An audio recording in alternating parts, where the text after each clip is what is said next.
बंदे ने बिल्कुल कुछ काम नहीं करा होगा इस चीज़ के ऊपर, बट ये अब लेके आ गया। गाइस ये सब इसलिए ही हो रहा है क्योंकि डेटा आपको नहीं दिखाते। 18 लोग हर घंटे मर रहे हैं रोड पे। जो पहले चलता था वही कुछ चेंज क्या ला पाए आप लोग? कुछ भी नहीं। What's up everyone, welcome to another Baliyan show. आज की न्यूज़पेपर रीडिंग स्टार्ट करते हैं। पहली खबर बहुत इंपॉर्टेंट खबर है। जो रिसेंटली रेसलर्स आ गए थे जंतर मंदिर पे प्रोटेस्ट करने के लिए, और उन्होंने बहुत सीरियस एलिगेशंस लगाए थे कि वुमेन का अच्छा ट्रीटमेंट नहीं हो रहा है और वहाँ पर बहुत ज़्यादा करप्शन और बहुत सारी चीज़ें गलत हो रही हैं। तो उन्होंने बोला था कि भाई जो इसको भंग कर दो, रेसलिंग फेडरेशन ऑफ इंडिया को भंग कर दो, ये इनकी मांग थी। तो हमारी गवर्नमेंट ने क्या करा है, बहुत ही अच्छा स्टेप लिया है मुझे लगता है कि मैरी कॉम जो है, जो कि ओलंपिक मेडलिस्ट हैं, इनको उस पूरे कमेटी का जो उस पूरे को इन्वेस्टिगेट करेगी, देखेगी कि क्या सीन है, उसका इन्होंने इसको हेड बना दिया मैरी कॉम को, क्योंकि खुद वुमेन है और वहाँ पर काफी ज्यादा वुमेन ने एलिगेशंस करी है कि वहाँ पर गलत चीजें हो रही हैं, मोलेस्टेशन हो रहा है। और तो ये बहुत सही हुआ। इसके अंदर एक ओवरव्यू कि कितना जल्दी और क्विक एक्शन लिया है, जो कि बहुत ही अच्छी बात है। जहाँ चीज अच्छी है उनको हमें अप्रिशिएट करना चाहिए। जनवरी 18 को रेसलर्स ने स्टार्ट करा जंतर मंतर पे प्रोटेस्ट। उसी दिन स्पोर्ट्स मिनिस्ट्री ने नोटिस दिया WFI को, ठीक है। 18 को स्टार्ट हुआ, 20 को प्रोटेस्ट कॉल ऑफ हो गया, 20 को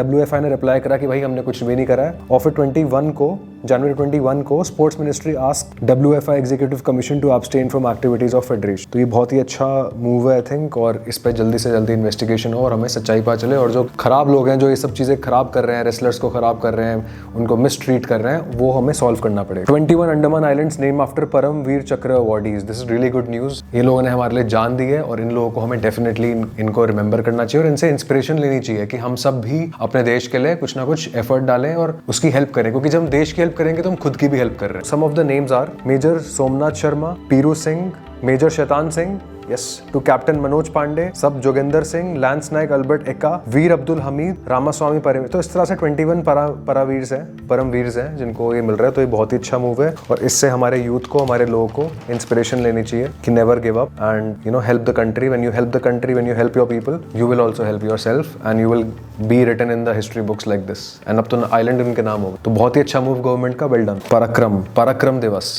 पराक्रम दिवस। Religious texts to be taught in MP government schools. Religious sculptures like Bhagavad Gita, Mahabharata, Ramayana will be taught in government schools in Madhya Pradesh. Chief Minister Shivraj Singh Chauhan ने बोला है कि भाई अभी हम पढ़ाएंगे। Ancient texts are invaluable holy texts and they help in building moral character of human being. With the assembly elections scheduled later this year, Bharatiya Janata Party government is looking to consolidate its traditional Hindu vote bank. Late last year during the Dhanteras festival, it had organized Dhanvantari Puja in all medical colleges in the state. The BJP's main challenger, the Congress, has been trying to up the ante to woo voters. तो ये भी अपनी मेहनत कर रहे हैं ahead of the elections by holding पूजा। तो जो कांग्रेस वाले हैं वो भी पूजा कर रहे हैं, वो भी पूजा के बड़े बड़े इवेंट्स ऑर्गेनाइज कर रहे हैं, और जो बीजेपी गवर्नमेंट है वो रिलीजियस स्ट्रक्चर्स को और इस तरह से मेडिकल कॉलेजेस के अंदर इस तरह की चीजें करवा रही है। तो आप देख रहे हो कि क्या स्टेट ऑफ पॉलिटिक्स है हमारे देश के अंदर। कोई मैल न्यूट्रिशन पे बात नहीं कर रहा है, कोई वुमेन सेफ्टी पे बात नहीं कर रहा, कोई करप्शन पे बात नहीं कर रहा, कोई मिस गवर्नेंस पे बात नहीं कर रहा। मल्टीपल फैक्टर्स हैं यार, मतलब चाइल्ड लेबर हो रहा है, यू नो वुमेन ट्रैफिकिंग हो रही है, किडनैपिंग हो रही है, मतलब कोई वो टॉपिक्स ही नहीं है हमारे टॉपिक्स हैं कि भाई ऐसा करो, पूजा स्टार्ट करो। तो कांग्रेस वाले इस तरह से दिखा रहे हैं कि हम भी हिंदू सपोर्टर हैं और ये तो अपने आप को इस तरह से डिवाइड कर ही रहे हैं। ठीक है, आप ये सब पढ़ा सकते हो, बट मतलब जिस साल इलेक्शन है उसी साल पे करना है ये सब। मतलब और कोई लेवल ऑफ पॉलिटिक्स नहीं है क्या? कोई इंडिया के जो रैंकिंग्स है हमारे डिफरेंट वर्ल्ड हंगर इंडेक्स में हम बहुत नीचे हैं, उस पर क्यों नहीं बात हो रही है? बट वही है कि हमारी जो लेवल ऑफ पॉलिटिक्स है वो इतनी नीचे इसलिए क्योंकि एज इंडियंस हम लोग अवेयर नहीं है। जब तक हम लोग अवेयर नहीं होंगे तब तक ये लोग हमारा ऐसा मिसयूज करते रहेंगे। तो जब भी कोई पार्टी रिलीजन पे, कास्ट पे आपको बात करे और चीजें इस तरह की करे, आप समझ जाओ कि बेकार है। और इंडिपेंडेंट जो लोग लड़ रहे हैं उनको भी देखो यार, उनका भी पढ़ो कौन है क्या है। मैं तो बोलता हूँ नोटा ही दबा दो फिर, क्योंकि वो बेटर स्टेट है, not this. Rising cost of data is a concern. तो जो हमारा डेटा है, जो मैं बोलता हूँ, हम लोग IFP का मानना है कि data should be a fundamental right, internet should be a fundamental right to access to internet should be free. तो हम लोग डेफिनेटली फ्री इंटरनेट देना चाहते हैं अपने सिटीजन्स को, जहाँ पर भी हमारे इलेक्टेड रिप्रेजेंटेटिव्स हैं। तो IFP तो ये मानता है। तो इस पे ये बहुत ही अच्छी बात है कि जो हमारे मिनिस्टर ऑफ स्टेट है राजीव चंद्रशेखर, तो उन्होंने बोला है rising prices of data and devices are a concern for rapid proliferation of digitalization. तो ये लोग, हमारी जो सरकार है वो चाहती है कि डिजिटल जो है वो हर जगह पहुंचे, सबको मिले और अफोर्डेबल रेट पे मिले, क्योंकि अगर वो होगा तो कहीं ना कहीं आपकी ट्रेनिंग बढ़ेगी, स्किल बढ़ेगी, आपकी एजुकेशन लेवल बढ़ेगा और आप एम्प्लॉयमेंट अपॉर्चुनिटीज जनरेट भी कर पाओगे और टैप भी कर पाओगे। तो डिजिटल सीन सबके पास होने चाहिए। The comments have come in the backdrop of a 57% increase करा है एयरटेल ने, 57% in the minimum monthly recharge plan. जो मिनिमम मंथली रिचार्ज प्लान है एयरटेल ने वो 57% का इंक्रीज करा है। और रिसेंटली आपने देखा होगा 3-4 महीने पहले काफी डेटा इंक्रीज हुआ है रेट। तो ये गरीब लोगों के लिए और जो विलेज में रह रहे हैं जिनकी इतना पैसा नहीं है उनके लिए बहुत बड़ी बात है, क्योंकि जब उन्हें नहीं मिलेगा, उन्हें डेटा नहीं मिलेगा तो वो अवेयर नहीं हो पाएंगे, अवेयर नहीं हो पाएंगे तो पैसा नहीं कमा पाएंगे। तो ये बहुत ही अच्छा टॉपिक है, इसमें हमें बात करती रहनी चाहिए और सरकार को सभी इंडियन सिटीजंस को फ्री इंटरनेट देना चाहिए, ये उनका गोल होना चाहिए। Ukraine sincerely grateful to Germany for battle tanks. अभी 3-4 दिन पहले मैंने बताया था कि वो मांग रहे हैं भाई टैंक दे दो, हमें दे दो, हम कैसे जीतेंगे। वो ज़ेलेंस्की बोल रहा है कि भाई मोटिवेशन से नहीं जीती आती वॉर, वेपन चाहिए होते हैं। तो फाइनली जर्मनी ने वेपन दे दिए हैं और रशिया कहता है अगर ये करा तो बहुत बड़ी गलती करेंगे, तो देखते हैं क्या होता है, कुछ भी हो सकता है। यूक्रेन टफन्स पेनल्टी फॉर, अब ये बड़ी क्रेजी न्यूज़ है कि Ukrainian president Zelensky on Wednesday signed a controversial law. तो ये लॉ उन्होंने साइन करा है जिसके हिसाब से जो यूक्रेनियन आर्मी है वो अपने कमांडर से डिसरिस्पेक्टफुली बात नहीं कर सकती है।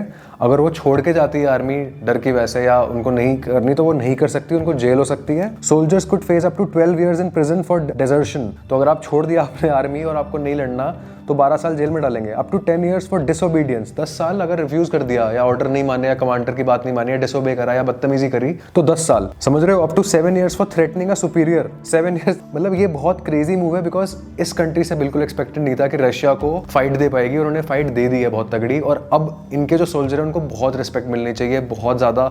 बट मुझे लगता है कि ये थोड़ा एक उन्होंने क्रेजी सीन कर दिए हैं और इस पे प्रोटेस्ट थोड़ा सा स्टार्ट हो गया कि उनकी जो सोल्जर्स हैं वो बोल रहे हैं कि ये क्या सीन हुआ है, मतलब हम इतना ज्यादा दे रहे हैं इस कंट्री के लिए और इतनी बड़ी कंट्री को कंट्रोल कर पा रहे हैं और ये हमें बोल रहा है भाई 7 साल जेल में अगर हमने मना कर दिया। गुड न्यूज़, बट मुझे पता है कि ये हम बहुत बेटर कर सकते हैं और थे, बट कोई बात नहीं, गुड न्यूज़, इंप्रूवमेंट होता है। जल शक्ति गोल्ड तो गोल्ड हो गए, छोरी लावे छोरी। जल शक्ति ministry on Wednesday tweeted that the government had provided 11 crore rural households with tap water connection. 11 crore और लोगों को हमने टैप वाटर दिया। सोचो यार, मतलब इतने साल हो गए इंडिपेंडेंस को और कब से हमारी कंट्री चल रही है और हम अभी 3rd लार्जेस्ट इकोनॉमी है पीपीपी में, तो लोगों को पानी नहीं मिल रहा है मतलब घर पे, तो ये सीन है। इन September 2022, 53% of households or 10.2 crore households had been covered. In villages where Jal Jeevan Mission has reached, adolescent girls no longer drop out of school to help their mother walk along distances and get water. तो देखो कितने सारे multiplier effects मिल जाते हैं इसके अंदर हमें कि अगर आपने पानी ही दे दिया तो वो जो लड़की थी जिसको साथ में जाना पड़ा था अपनी मदर के, क्योंकि वो इंडिया में बहुत ज़्यादा गाँव में जो हमारे Tier 3 सिटीज़ भी हैं उसमें ऐसा होता है कि लड़कियों को वो रिस्पेक्ट जो हम सोच रहे हैं अर्बन सिटीज़ में जो दिल्ली, मुंबई, बैंगलोर या Tier 2 सिटीज़ में भी रह रहे हैं उनको लगता है भाई ये तो होता ही है, बट वहाँ नहीं हो रहा है अभी भी। वो बोलते हैं भाई पानी लेके आ, तो अब अगर आपने टैप वाटर दे दिया तो वो स्कूल जा सकती है। इस तरह से हमारी कंट्री बहुत पीछे है क्योंकि हमारे जो पॉलिटिशियंस हैं, जो हमारे गवर्नेंस सिस्टम्स हैं, वो स्पीड से और इनोवेटिव और टेक्नोलॉजी यूज करके काम नहीं कर रहे हैं। थोड़ा जल्दी काम करो यार। अभी भी मतलब आपने कितना परसेंट है, 53%। इन September 2022 53% ऑफ द हाउसहोल्ड और 10 crore हैव बीन कवर्ड। तो बहुत लोग बच्चे हैं जिनको पानी नहीं मिल रहा है गाइज, पानी नहीं मिल रहा है। 2023 चल रहा है, पानी नहीं मिल रहा है लोगों को टैप से, वो जा रहे हैं। तो वहाँ के जो लोकल रिप्रेजेंटेटिव्स इतने साल से उन्होंने करा क्या है। आप लोग अगर गलत व्यक्ति को वोट करोगे और फिर एक्सपेक्ट करोगे कि सब कुछ हो जाएगा, नहीं होने वाला। इसलिए प्लीज अगले इलेक्शन में सही आदमी को वोट करें जो आपको लगता है अकलमंद है, स्मार्ट है, और उससे बात करें। और अगर आपको लगता है ये बस 5 साल में एक बार वाले बंदे आ रहे हैं, इनको वोट मत दो, कोई फायदा नहीं है। उनके लिए ये बिजनेस बन चुका है। जबकि पॉलिटिक्स एक ऐसी चीज होनी चाहिए जहां पर लोग चाहते हैं कि देश को आगे लेके जाएं और लोगों की मदद करें, बट वो वाइब खत्म हो चुकी है, ये लोग नहीं कर रहे हैं। तो प्लीज इस चीज को दिमाग में रखें जब नेक्स्ट टाइम आप वोट कर रहे हो, और वोट करने जाओ और इंडिपेंडेंट को भी वोट दो। और अगर कोई समझ में नहीं आ रहा, नोटा दबाओ, बट अपने पूरा राइट यूज करो अपने डेमोक्रेसी का, विच इज द वोट। और जो बंदे 5 साल में एक बार आने वाले हैं या पार्ट टाइम एमपीज हैं बहुत सारे, उनको वोट मत दो। इंडिया एंड इजिप्ट का जो मैं बता रहा था, बहुत सही सीन चल रहे हैं, बहुत ही अच्छी रिलेशनशिप ग्रो कर रही है हमारी, और अब उसको हमने स्ट्रैटेजिक पार्टनरशिप कर दी। इनका जो एक आर्मी कंटिजेंट था वो हमारे रिपब्लिक डे पर परेड भी करके आया। तो ये बहुत ही ज्यादा अच्छी न्यूज है हमारे लिए। इजिप्ट ने इन्वाइट करा है कि सुएज कैनाल पे भी इंडिया का एक स्पेस हो, ताकि स्ट्रैटेजिक लोकेशन है Suez canal by the way. हमारी बहुत पुरानी सिविलाइजेशन है, मतलब 4-5 साल पुरानी सिविलाइजेशन है, तो ये एक नेचुरल पार्टनरशिप मैं मानूंगा। Second part of BBC documentary air in UK. जब हमारे सुप्रीम कोर्ट ने उनको क्लीन चिट दे दी है तो इस पे क्यों बात हो रही है, मतलब देयर इज एन एजेंडा। और अगर आपको डॉक्यूमेंट्री देखनी है तो यार अपने घर पे देख लो बैठ के आराम से, ये साथ में बैठ के स्क्रीनिंग, मतलब ये क्या है। नेटफ्लिक्स भी साथ में बैठ के स्क्रीनिंग करते हो क्या स्कूल के बाहर, स्कूल के अंदर बाहर जाके कि देखो देखो देखो। अगर आप बोल रहे हो कि राइट आपने प्रोटेस्ट करना है तो प्रोटेस्ट करो, ये स्क्रीनिंग को ऐसे करके और देश के अंदर इस तरह की चीजें करके क्या मिलेगा। मतलब उनका एक एजेंडा है, उसको तो रिकॉग्नाइज करो एटलीस्ट। लीस्ट। और वो बात सही है, मैं कोई एक पक्ष में नहीं हूँ कि भाई यही करना चाहिए। जो राइट टू प्रोटेस्ट है that is a fundamental right, you can do that, but किस चीज पे कर रहे हो? जो सुप्रीम कोर्ट ने क्लीन चिट दे दी, मतलब आपको सुप्रीम कोर्ट जो हमारा कोर्ट है, जुडिशरी है, उस पर आपको विश्वास नहीं है, तो आप फाइट किस चीज के लिए कर रहे हो? मतलब तो आप ये बोल रहे हो कि जो हमें बैन करा है तो बैन नहीं होना चाहिए। उसमें मैं आई वुड से कि हाँ, अगर गवर्नमेंट ने इसलिए बैन करा है बिकॉज दे फील, क्योंकि उन्होंने इमरजेंसी पावर्स इस्तेमाल करी, जो हम आगे देखेंगे न्यूज में, तो उन्होंने इमरजेंसी पावर्स यूज करी है फ्रॉम आईटी एक्ट, तो उसको हम अभी आगे देखते हैं। The ministry of information and broadcasting has blocked over 50 tweets on Twitter. तो ट्विटर पे ट्वीट्स बहुत सारे ब्लॉक कर दिए ministry of information and broadcasting ने, बिकॉज वो बीबीसी डॉक्यूमेंट्री का लिंक शेयर कर रहे थे। तो इसके अंदर उन्होंने पावर्स यूज करी है information technology rules 2021 section 69A of IT act 2000, ठीक है, सेक्शन 69A यूज करा है इन्होंने, ठीक है, and the emergency powers under the information technology rules 2021। तो इसके अंदर मुझे एक बड़ा अच्छा कोट लगा कि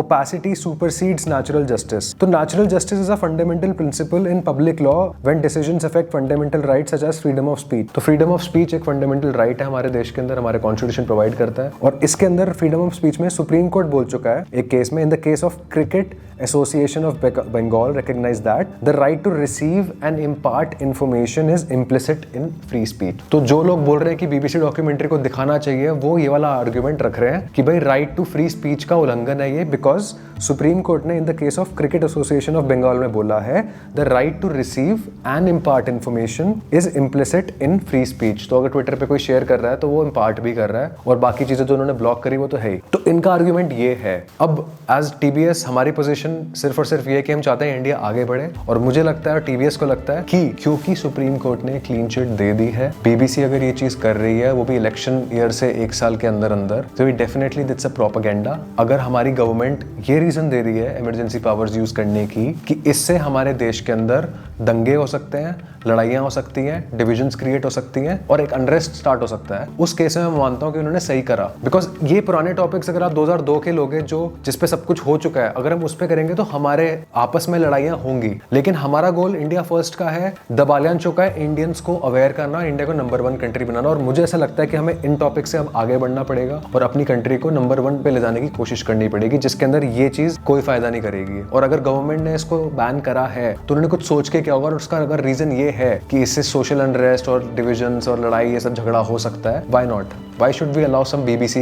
The blocking has been made under Rule 16(3) of IT rules and Section 69A of IT Act 2000 that allow for emergency blocking. However, the term emergency itself is not legislatively defined. तो ये हमारे constitution और हर जगह यही होता है, बहुत सारी चीजें लिखी जाती हैं, वो वेगली लिखी जाती हैं, और उसको फिर ये मैनिपुलेट करके अप्लाई कर लेते हैं। अब इसके अंदर बहुत सारे सीन हुए थे, जैसे आपको लास्ट वीक बताया था मैंने कि PIB को ये एक पावर दे रहे थे, उस पर प्रपोजल मांगे हैं कि PIB अब किसी का भी सोशल मीडिया पोस्ट डिलीट कर सकती है बाय सेइंग कि ये तो फेक न्यूज़ है। तो इस तरह की चीजें हो रही हैं, और ये गवर्नमेंट धीरे धीरे कहीं ना कहीं हमारे राइट को ले जा रही है। बट इसमें आप भक्त नहीं बन सकते, आपको बहुत प्रैक्टिकली सोचना पड़ेगा। तो यहाँ पर अगर वो इसको बैन कर रहे हैं तो कोई रीजन होगा ना यार, कोई सोशल अनरेस्ट ना हो जाए, लड़ाई ना हो जाए, यहाँ पर लड़ाइयाँ नहीं करवानी हमें। तो उन्होंने ब्लॉकिंग, इमरजेंसी ब्लॉकिंग पावर्स के अंदर लिया है। अच्छा, अब इस पे एक और हम देखते हैं। इन August 2021 Bombay high court in a petition by the leaflet and Nikhil Wagle suspended rules 9(1) and 9(3) that establish a code of ethics for online news platform and a 3-tier governance redress। तो ये कांस्टेंट फाइट हो रही है, और लोग high court जा रहे हैं, सुप्रीम कोर्ट जा रहे हैं। कुछ लॉ जो ये लोग लेके आए थे, हमारी सरकार लेके आई थी, वो हटे भी हैं। तो इसलिए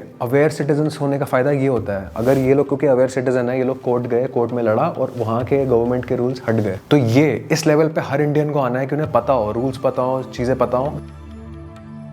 रियली गुड न्यूज़। और हमारे जो देश के साइंटिस्ट हैं, जो IT के लोग हैं, और जो जितने भी प्रोफेशनल्स काम कर रहे हैं, India created the world's first intranasal vaccine for covid to receive approval for primary 2 dose schemes. तो ये इंट्रानेजल वैक्सीन बनाई है जो ऐसे करके यहाँ छिड़का जाएगा 2 बार, और नाक से ही आप ले सकते हो instead of getting injection directly nose से। इंट्रानेजल इसलिए बोल रहे हैं। Union health minister Mansukh Mandaviya and minister of science and technology Jitendra Singh on Thursday launched the intranasal COVID-19 vaccine iNCOVACC manufactured by the Hyderabad based vaccine developer Bharat Biotech International Limited. India इसके अंदर number 1 अभी already है, मैं बोलूँगा, क्योंकि हमने इतने वैक्सीन्स बनाई है और लोगों की हेल्प करी है कंट्रीज़ की। और चाइनीज़ वैक्सीन बहुत बेकार है, हमारी इंडिया की वैक्सीन बेस्ट है, और अब नेक्स्ट लेवल की इंट्रानेजल इंजेक्शन की जरूरत ही नहीं है। तो this is really good, like this is amazing. We are proud of our scientist, and बस यही है रिक्वेस्ट कि भाई और फुल पावर, और ज़्यादा चीज़ें और नई चीज़ें टेक्नोलॉजी बनाओ और हमारे देश को नंबर 1 बनाओ। सो गाइस, जैसे पाकिस्तान वॉर कर रहा है, कॉन्स्टेंट वॉर कर रहा है, इन्फॉर्मेशन वॉरफेयर भी होता है वहाँ पर, फिर हेट्रेड भी फैलाई जाती है, फिर पाकिस्तान पंजाब में भी सीन करता है, कश्मीर में भी करता है, गुजरात में भी करता है, सर क्रीक वाला एरिया, वहाँ पर भी कुछ ना कुछ सीन करता करते रहते हैं लोग, और इंटरनेशनली तो हो ही रहा है। उसी तरीके से चाइना भी करता है। तो आज उसका एक एग्जांपल हम ले लेते हैं कि क्या सीन है कि म्यांमार और इंडिया का जो बॉर्डर है, जो कि बहुत बड़ा बॉर्डर है, वो एक पोरस बॉर्डर है, मतलब उसमें कोई फिक्स डिमार्केशन नहीं है, मैप पे है, बट वहाँ के लोग इधर उधर जा सकते हैं। और 16 किलोमीटर का एक उन्हें बफर दे रखा है कि 16 किलोमीटर इधर 16 किलोमीटर इधर आप जा सकते हो। तो वहाँ पर चाइनीज लोग जो हैं वो वहाँ पर उनको पिस्टल्स और आर्म्स दे रहे हैं वहाँ के लोगों को, वहाँ के इंसर्जेंट्स को, कि वहाँ पर गलत सीन करो। Intelligence inputs to claim that there was a historical link between China and north eastern insurgent. तो नॉर्थ ईस्टर्न इंसर्जेंट्स जो है उनको चाइना सपोर्ट करता है। वही सेम सीन जो पाकिस्तान करता है कि यहाँ पर पैसे देके यहाँ कुछ करवा दो। या जापान के अंदर फुकुशिमा में आपको याद होगा बहुत गलत सीन हुए थे, न्यूक्लियर रिएक्टर जो है वो अनस्टेबल हो गया था और वहाँ पर काफी गलत सीन हो गए थे। तो अब क्या सीन हो रहा है कि इनका एक 30 ईयर प्लान बन रहा है कि उसको वॉश आउट करेंगे जापानीज गवर्नमेंट और पैसिफिक ओशन में डाल देगी। तो उस पर काफी ज्यादा एक कंसर्न है कि जो न्यूक्लियर पार्टिकल्स हैं वो ओशन में जाएंगे तो वो अल्टीमेटली ह्यूमन बॉडी में आ सकते हैं, जो कि आई थिंक ऑलरेडी हो रहा होगा आई गेस, कि इस पे प्लानिंग हो रही है कैसे करना है। और उन्होंने टेस्ट करा है, वो कह रहे हैं कि जितना मात्रा में रेडियो एक्टिव मटीरियल जिससे बहुत नुकसान हो सकता है वो नहीं है। बट यार हमें क्या पता, मतलब यार हमें तो हाई लेवल बस ये न्यूज में ऊपर से बता रहा है और सब कुछ कंट्रोल होता है। इसलिए डेटा ट्रांसपेरेंसी बहुत इंपॉर्टेंट है। और IFP वर्ल्ड की first hyper transparent digital political party है जो हर चीज, सब कुछ जो भी हो रहा है सब कुछ पब्लिक डोमेन में रखना चाहती है, सब कुछ except obviously military and all that stuff, because वो बहुत सेंसिटिव होता है, वो नहीं कर सकते। Safety comes first. Amazing news, another amazing news, ISRO. I respect ISRO, I love ISRO. ISRO एक मिशन भेज रही है सन, और उसका नाम है, और जुलाई अगस्त इस साल चले जाएगा ये, और ये सन को ऑब्जर्व करने के लिए है। It's called the Aditya L1 handover ceremony of the visible line emission coronagraph. ये एक पर्टिकुलर टेक्नोलॉजी है जो उसके साथ है और ये इसको बहुत सही बनाती है। The Aditya L1 mission will be launched by ISRO to the L1 orbit. L1 orbit क्या होता है? Which is the first Lagrangian point of the sun earth system. इसको 15 साल लगे हैं बनाने में और फाइनली 15 साल बाद मेहनत का फल आ गया है। और इस साल होपफुली मैं प्रे करूंगा कि ये पहुंच जाए और इंडिया एक और बड़ा कीर्तिमान बना देगा। मार्स मिशन भेजा था उसने, हमारी कंट्री की टेक्नोलॉजी दिखाई पूरी दुनिया को, और उसके बाद हमने कितना ज्यादा हम कंपीट करते हैं स्पेसएक्स के साथ। ISRO is competing with SpaceX. तो अगर हम ये भी कर लेते हैं तो बहुत बड़ी अचीवमेंट होगी। Understanding the effect of the sun on the earth and its surrounding has become very important now and Aditya L1 mission aims to shed more light on this topic. It has taken 15 years for building this. ISRO इन चीजों पे हमें पैसे खर्च करने हैं, हमें R&D पे पैसे खर्च करने हैं। यही एक कंट्री का फ्यूचर डिसाइड करती है। जिसके पास बेटर टेक्नोलॉजी होगी, जो ज्यादा टेक्नोलॉजी रेस में आगे होगा, वो कंट्री आगे बढ़ेगी। तो इसरो के एंगल से मैं देखूंगा कि सबसे ज्यादा सेटिस्फाइड मैं पिछले जब से 1990 में बॉर्न हुआ था तब से मैं यही देख रहा हूँ कि इसरो ने कभी डिसअपॉइंट नहीं करा है, हमेशा अच्छा काम करा है। और DRDO जो है वो भी अब उनके लेवल पे आके बहुत अच्छी एडवांसमेंट्स कर रहा है। So I am really proud of ISRO and Aditya L1 mission को ऑल द बेस्ट। आज की आखिरी न्यूज और बहुत क्रेजी न्यूज है और बहुत कंट्रोवर्शियल न्यूज मानूंगा मैं। Baghel announces monthly allowance for unemployed youth. Chhattisgarh chief minister Bhupesh Baghel on Thursday said unemployed youth would be given a monthly allowance in the state from next financial year। तो assembly election है इस साल, तो ये promise कर दिया है। फ्रीबी वाला सिस्टम वही कि भाई तुम्हें ये फ्री मिल जाएगा, वोट दे दो, फिर ये 5 साल कुछ नहीं करते, फिर से आके अरे ये मिल जाएगा, ये दे दो। अब इसमें क्रेजी बात ये कि इन लोगों ने लास्ट 2018-19 में भी यही बोला था। Mister Baghel made the announcement during the speech at Republic Day. The chief minister also posted a tweet saying I announce unemployment allowance to the unemployment. भाई टैक्स तो हमारा है। अब हमें क्या पता कि वो जिसको तो आप अनएम्प्लॉयमेंट अलाउंस दे रहे हो उसके क्या पता उसके ऑलरेडी बहुत सारे पैसे हैं, फ्री भी दे के वोट। मतलब ये क्या लेवल पे जा रही है पॉलिटिक्स। इसकी जगह हम लोग इंफ्रास्ट्रक्चर पे काम क्यों नहीं कर रहे कि इनका स्किलिंग, इनका ट्रेनिंग, इनका डेवलपमेंट। कोई गवर्नमेंट वेबसाइट है जहाँ पर फ्री कोर्सेज मिलते हैं लोगों को जो भी अनएम्प्लॉयड है, पूरे सिटीजन को, कि स्किल इंप्रूव करो। क्या इन लोगों को मेंटर प्रोवाइड कर सकते हैं? क्या हम ऐसा इंफ्रास्ट्रक्चर प्रोवाइड कर सकते हैं जो लॉन्ग टर्म देखते हुए है कि जो भी बंदा ऑलरेडी एम्प्लॉयमेंट में है उसको भी फ्री स्किल ट्रेनिंग मिल रही है कि वो अपनी स्किल्स इंप्रूव करते रहे, और जो अनएम्प्लॉयड हो गया उसको हम सपोर्ट कर रहे हैं विद मेंटर, हैंड होल्डिंग कर रहे हैं, ताकि वो हमेशा जिंदगी भर पैसे कमा पाए, अनएम्प्लॉयड रहे। आपको एक कोट पता होगा, it is better to teach a person to fish than give him a fish. तो ये वही सीन हो रहा है। ये सस्ती पॉलिटिक्स है, ये बहुत ही सस्ती पॉलिटिक्स है जो फ्री भी देना है, फ्री बिजली दे दो, फ्री पानी दे दो, वोट दे दो हमें, और ये आपको अल्टीमेटली ओवरऑल लॉन्ग टर्म में लॉस ही करेगा, बिकॉज ये सही नहीं है। This is not the solution. The solution is skilling, the solution is training and development. में एक और एंगल आता है बहुत इंपॉर्टेंट कि जो लोग माल न्यूट्रिशन की वजह से मर रहे हैं या उनका बॉडी खराब हो रहा है, जो चाइल्ड लेबर हो रहा है, जो चाइल्ड माल न्यूट्रिशन हो रहा है, जो वुमेन उनको एनीमिया है और मल्टीपल प्रॉब्लम्स है, उनका क्या? जिनको जो भूख से मर रहे हैं उनका क्या? आप यहाँ पर जिसके अनएम्प्लॉयमेंट है उसको आप पैसे दे दिए आपने, जो पैसे से किसी की जान बच सकती थी। मैं ये मानता हूँ कि किसी को सिखाना कि वो पैसे कैसे कमा सकता है वो बेटर है, ना कि उसको बस पैसे दे देना। और ये फ्रीबी सिस्टम हमारे इंडियन पॉलिटिक्स को, मैं मजाक नहीं कर रहा, खराब कर देगा, हमारी कंट्री को बहुत गलत डायरेक्शन में लेके जा रहा है, बिकॉज ये गलत है। You can't just do this. और 2018 में ये ऑलरेडी कर चुके हैं। अब बीजेपी का क्लेम है, for long the BJP in the state has claimed that this was the amount that the state government had promised during the last election. तो लास्ट इलेक्शन में प्रॉमिस किया था, नहीं करा, फिर से कर दिया, फिर से वोट मिल जाएंगे, जीत जाएंगे। तो प्लीज मेरी रिक्वेस्ट है छत्तीसगढ़ के लोगों से, अगर कोई देख रहा है दोस्त छत्तीसगढ़ से, उसको प्लीज ये शेयर करो यार कि इस तरह के घटिया पॉलिटिशियंस, इतना गंदा सिस्टम जो एथिक्स ही नहीं है, मतलब कि फ्री बोल के और वोट ले जाएंगे और जीत जाएंगे, ये पॉलिटिक्स नहीं चाहिए हमें। हमें चाहिए सिस्टम्स, हमें चाहिए टेक्नोलॉजी, हमें चाहिए प्लान, हमें चाहिए स्ट्रैटेजी, हमें चाहिए अकलमंदी कि हम ऐसा करेंगे, ऐसा करेंगे, ऐसा करेंगे, तो हम ये लॉन्ग टर्म प्लानिंग। ये नहीं कि हाँ पैसे दे देंगे, वोट दे देना यार, फिर 5 साल में फिर से मिलेंगे। ये क्या है? ये मतलब बहुत ही बेकार लेवल की पॉलिटिक्स है और हम पागल बनाना हुआ लोगों का कि आपने लास्ट इलेक्शन में बोला कि मिलेंगे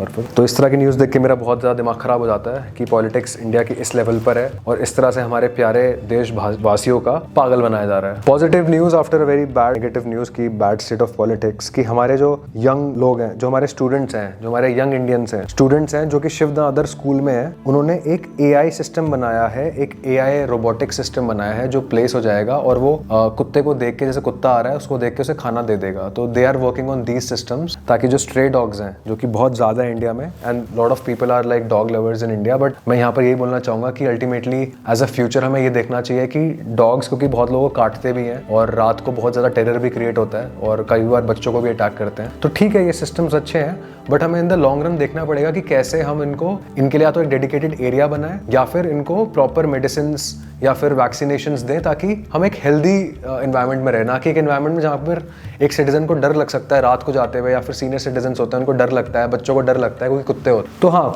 कुत्तों को खाना खिलाने के लिए एक AI सिस्टम बनाना कोई गलत बात नहीं है, बट इनका एक मेनेस सिस्टम भी हमें नजरअंदाज नहीं कर सकते कि कुत्ते काटते हैं इंसानों को और इंसानों में टेरर फैलाते हैं। तो उस पर हमारी गवर्नमेंट मेरे ख्याल से कुछ काम नहीं कर रही है। जहाँ पर मैं रहता हूँ कुत्ते बढ़ते ही जा रहे हैं, रात को भौंकते रहते हैं, ठीक है, even though I like them और मैं कई बार खाना भी देता हूँ, बट कुछ ना कुछ लॉन्ग टर्म सोल्यूशन हमें करना पड़ेगा और पॉलिटिशियंस कुछ नहीं कर रहे इस पे भी यार। मतलब किसी चीज पे तो कुछ कर लो यार प्लीज, मतलब रिक्वेस्ट करना पड़ रहा है। वोट दे दिया लोगों ने, जिता दिया, अब तुम्हारा काम यही है, वो वही नहीं कर रहे। हमारा रिपब्लिक डे था एंड सभी इंडियंस को कांग्रेचुलेशंस। इस वाले रिपब्लिक डे पे बहुत सही चीजें हुई हैं। एक तो ये कि हमने अपनी इंडियन डिफेंस पावर दिखाई है, जितने भी वेपन्स थे वो इंडियन मेड थे, इंडिया में बने थे। 21 gun salute was presented for the first time by Indian made 105 mm field gun replacing the 7 vintage quick fire. तो पहली बार हुआ है कि जो 21 तोपों की सलामी होती है वो सीन अब हमारे इंडियन वेपन से हुआ है। The army showcase more made in India equipments including it's main battle tank Arjun, the Nag missile, the K9 Vajra T gun system, the Akash air defence system and the BrahMos missile. तो इसी के साथ आज का बालन show यही समाप्त होता है। आई होप आपको काफ़ी अवेयरनेस मिली होगी और देश को आगे बढ़ाने के लिए आप अवेयरनेस लेते रहें और मेहनत करते रहें और जो आपकी स्किल है, जो आपका पैशन है, उसको ट्राई करें मिक्स करना। पैशन है उसको ढूंढें और उसके अंदर, क्योंकि पैशन होगा तो आप लॉन्ग आवर्स काम कर पाओगे, ज़्यादा एफर्ट और ज़्यादा इंटरेस्ट से कर पाओगे, ज़्यादा उसमें घुस पाओगे to understand the details, the depth, और उस तरीके से हमारी कंट्री को और आगे ले जा सकते हो by following your passion. So try to find your passion and see you in the next one.